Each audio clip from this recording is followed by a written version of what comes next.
Recognizing buying signals. Well, these are common buying signals. The customer will begin talking faster, or will brighten up, or will ask about price. Sometimes the customer asks about delivery. Sometimes the customer changes posture or begins calculating numbers. Sometimes the customer asks smokescreen objections. Any noticeable change in attitude, posture, voice, or behavior can indicate that a buying decision is near.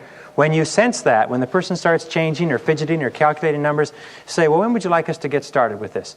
Or would you like us to get going with this right away? Or how many would you like us to deliver?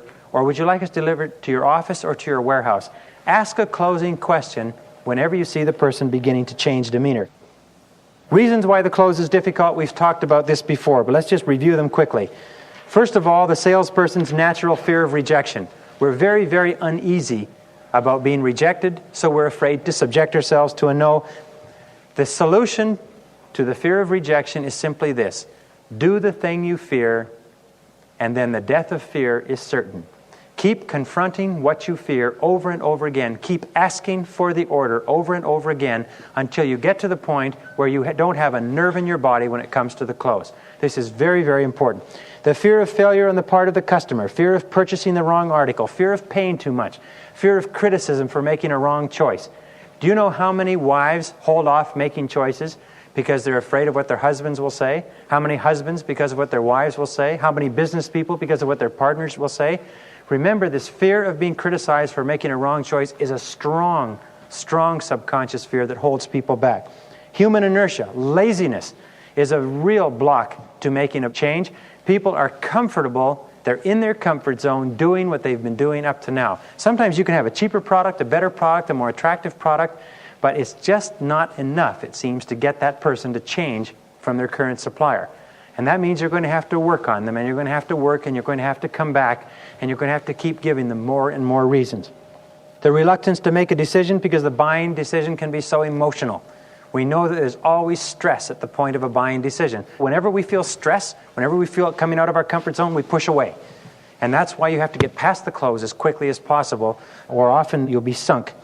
And remember, the way that you overcome these obstacles or these objections is to be very, very positive in yourself, very eager to close, very enthusiastic.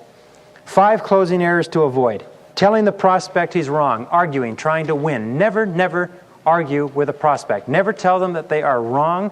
Never tell them that their assessment of your product is wrong. There's an old saying that a man convinced against his will is of the same opinion still. So instead of saying, Mr. Prospect, you're wrong, say, well, Mr. Prospect, that's a very valid concern. And many of our other customers have had those concerns. And here's a couple of letters from people who had exactly these concerns. For instance, all the time, people are saying, your product is too highly priced. It's really too expensive for today's market. And you have sold them. Then get letters from these people that said, when we first saw this product, we felt that it was too highly priced for today's market. But then we went ahead and bought it, and this is what we found, and we're glad we did. In other words, get proof that can back it up. Get what is called third-party proof. So it isn't you saying that it's a good idea, it's somebody else who has been in the same position as the customer. Expressing your opinions to a prospect on subjects of a personal nature, religion, politics, labor unions, health, family, so on. Don't talk about personal subjects to prospects.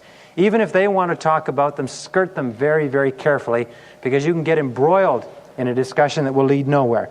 Don't ever knock the competition. If your competition's name is brought up and they say, what do you think about ABC Company that they deal with? You say, Mr. Prospect, ABC Company is an excellent company. They have excellent products. However, many of the people who are buying our products once used ABCs, and they switched to us, and would you like to know the reasons why? And then concentrate on selling the values and benefits of your product, but never knock your competition. And finally, the last 2, assuming authority that you don't have. Don't ever make promises you can't keep. And don't ever engage in overselling or saying that the product can do something that it cannot do. We had a situation recently where an office equipment salesman lost a $6,000 sale for a very, very expensive automatic copier and printer because he said it would do something that it couldn't do. And he lost the sale, and his commission on that was probably $1,000. And he had oversold it. He hadn't bothered to check the specifications and find that it wouldn't do it. And as soon as I saw the machine, I said, it won't do what it's been bought to do. The guy said, oh, yes, it will. I said, no, it won't. I can just tell by looking at it. And as it turned out, it couldn't, and they lost the sale, and they lost an enormous amount of credibility.